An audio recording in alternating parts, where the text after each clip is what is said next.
behind there for you to get the ticket.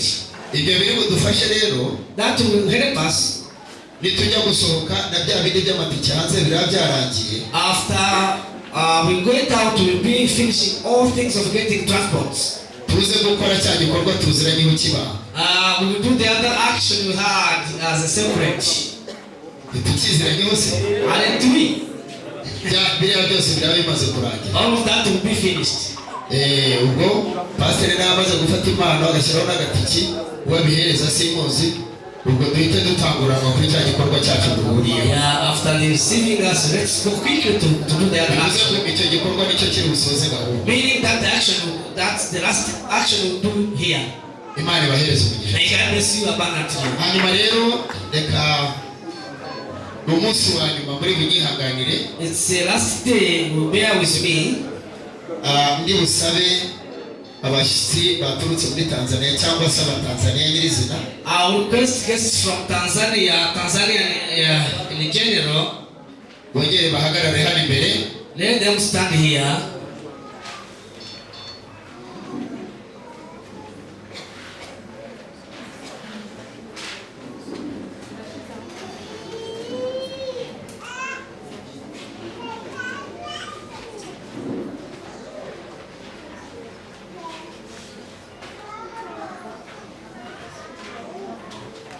Hallelujah. Hallelujah.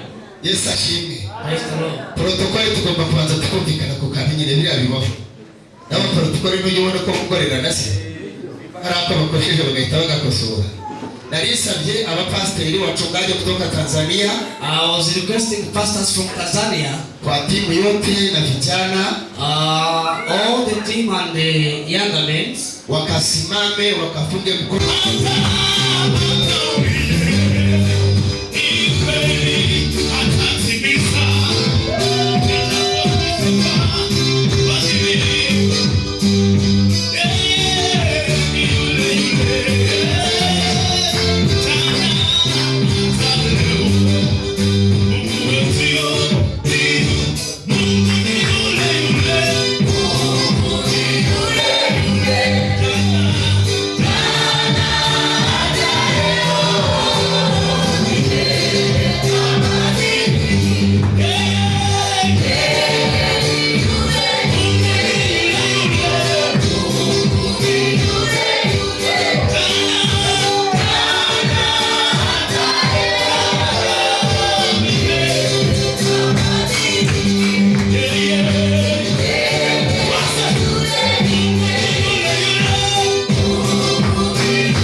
Amen. Abandi usabye mu gihugu cyawe se. Hari usikurinda. Gukora iki? Nasala. Mu gihugu cyawe. Yes. C'est transport, c'est mon CV. Alléluia. Alléluia. Ujye gufasha mu binezero muri mu nzu y'Imana. Aguye mu byamva bimeze nabi. Umuti kamera ubisiga hasi wagira ngo uzima ukaba gushira. Amen.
Kiswahili kidogo. Reka nje mu Kiswahili gatoya. Nyimbo inasema nilitoka tumboni mwa mama nikivaa uchi. Indirimbo iravuga ngo navuye mu nda ya mama nambaye ubusa. Haleluya. Haleluya. Amen. Haleluya. Haleluya. Si Yesu anatuvalisha. Ese si Yesu twambika. Icyubahiro kibi cy'Uwiteka. Glory be to God. Murakoze cyane, turashimira Imana nanone kubw'igitondo cyiza. Thank you very much. We thank God for good morning. Igitondo cy'umugisha. A blessing morning. Igitondo cy'umugisha. A morning that you are going to be blessed in. Kuri twebwe turavuga yuko mikoro ariko sinzi ikibazo cy'ukira. Kuri twebwe For us, turavuga yuko ari umunsi wa nyuma turi kumwe n'umushyitsi wacu. we can say that it's our last day to be with our visitor. Ariko mu rwego rw'igihugu nk'itorero turacyari kumwe nawe. But as a church in Rwanda and in country in general, we are still with him. Kuko arava hano agana i Kigali. Because he's just living here, heading to Kigali. Kigali ni mu Rwanda. Kigali is still in Rwanda. Kandi Kigali hari abapastor. And in Kigali there are some pastors too. So rero urumva yuko tukiri kumwe nawe mu rwego rw'igihugu. So we are still with him at the national level. Haleluya. Hallelujah. Reka dukomere Imana amashyi. Let's clap for our great God. Ndashaka kubaza ibibazo nka bitatu gusa. Ese umushyitsi wacu yaradufashije mu buryo bw'umwuka yaratwubatse? Has he blessed us in the spiritual way? Ngo mukomye amashyi ubwo ni 100%. Since he got to the hand, he blessed us. Imana ibahereze umugisha cyane. God bless you so much. Yesu ashimwe cyane. Praise the Lord. Yesu ashimwe. Praise him. Yesu ashimwe. Praise him. Haleluya. Hallelujah. Ese mu minsi iri imbere cyangwa mu bihe bizaza muzakomeza kumukugura no kumusengera? Are you going to continue to miss him and pray for him in the coming days?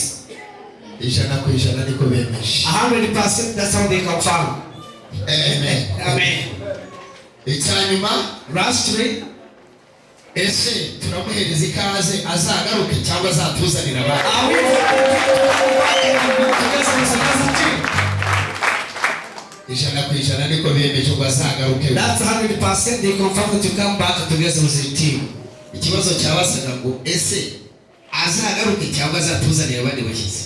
The question was, will he come back or he can bring other visitors?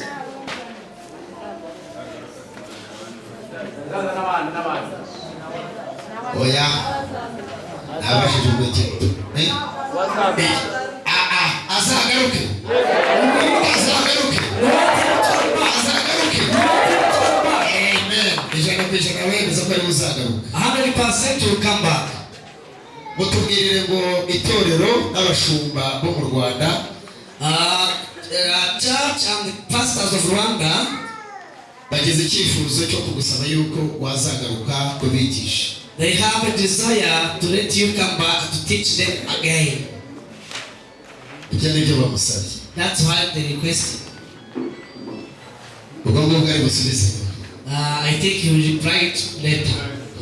Amen. Hallelujah. Amen. Hallelujah. Hallelujah. Hallelujah. Kubera yuko rero dufite umwanya muto turugire akanya ko kwigana nawe. Because we have short time, we'll be having a time to learn together with him.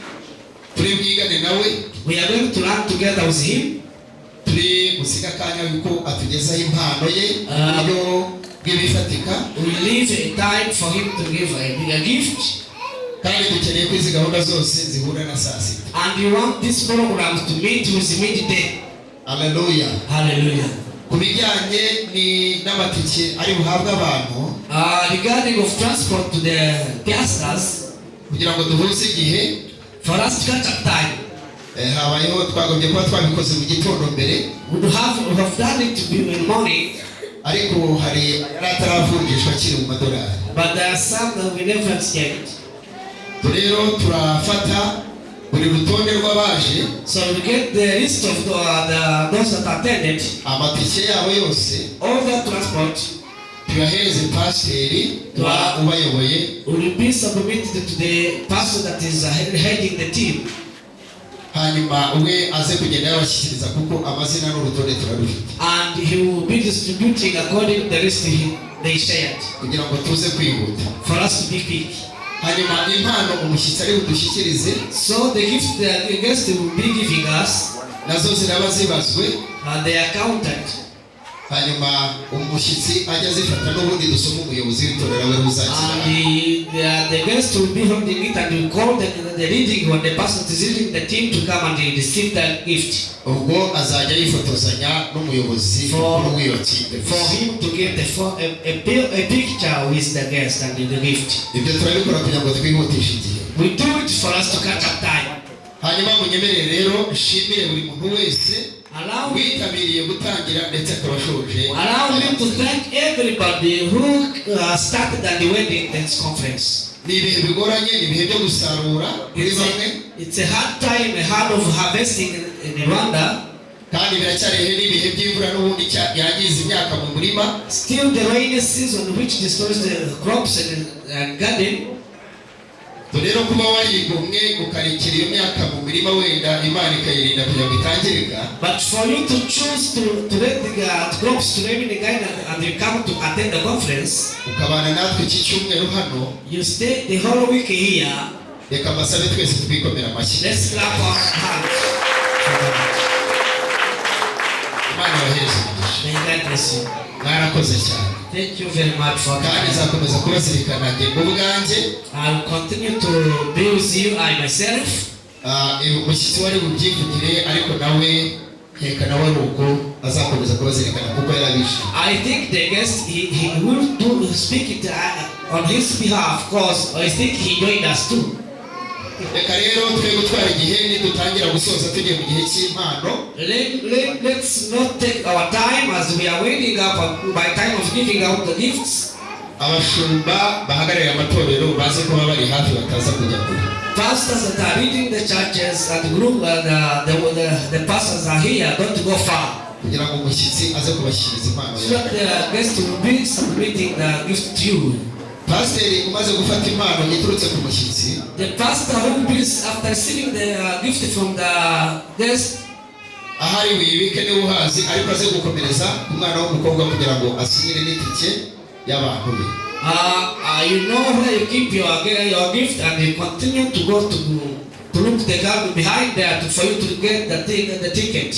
Ibyo biri budufashe rero. That will help us. Nitujya gusohoka na bya bindi by'amatike hanze biraba byarangiye. After we going out, we will be finishing all things of getting transports. Tuze gukora cya gikorwa tuziranyeho kiba. We will do the other action we had as a separate.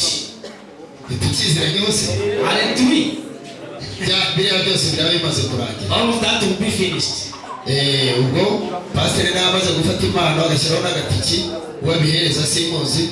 Ubwo duhite dutanguranwa kuri cya gikorwa cyacu duhuriye. Yeah, after receiving us, let's go quickly to do the other action. Icyo gikorwa nicyo kiri busoze gahunda. Meaning that the action, that's the last action we'll do here.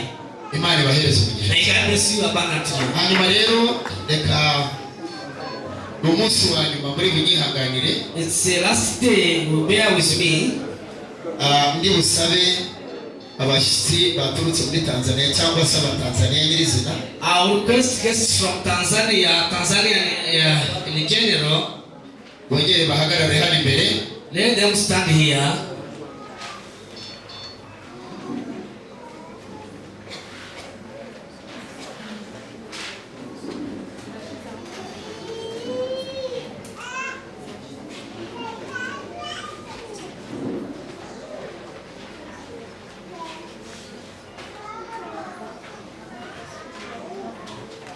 Haleluya. Hallelujah.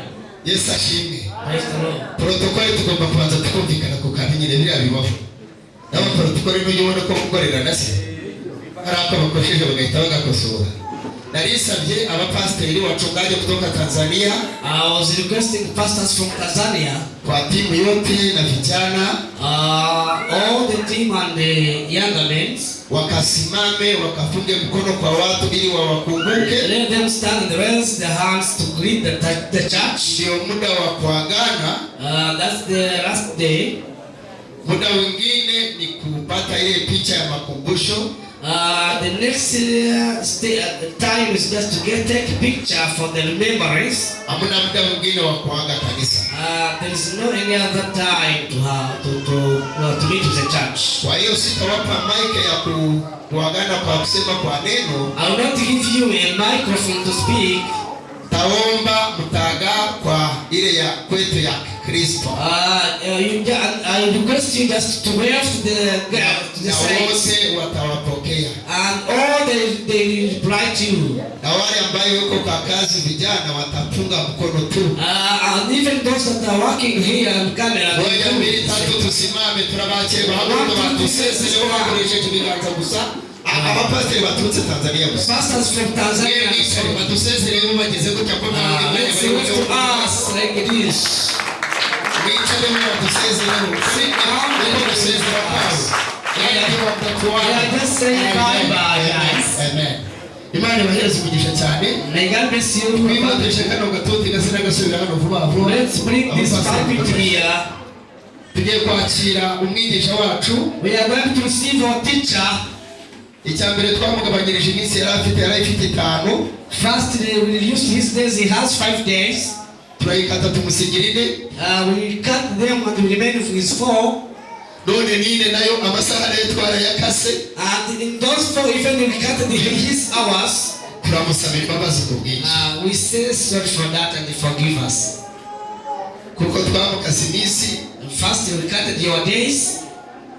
Yari itanu tumusigirine. It was supposed to be 5, then we remain with 4. None n'iminsi amasaha nayo twarayakase. And in those 4 days, even the hours, we are still counting them. Forgive us. Forgive us, we say sorry. Let's receive him as we standing up. Let's receive him as we clap our hands. Amen. Hallelujah. Hallelujah. Hallelujah. Hallelujah. Hallelujah.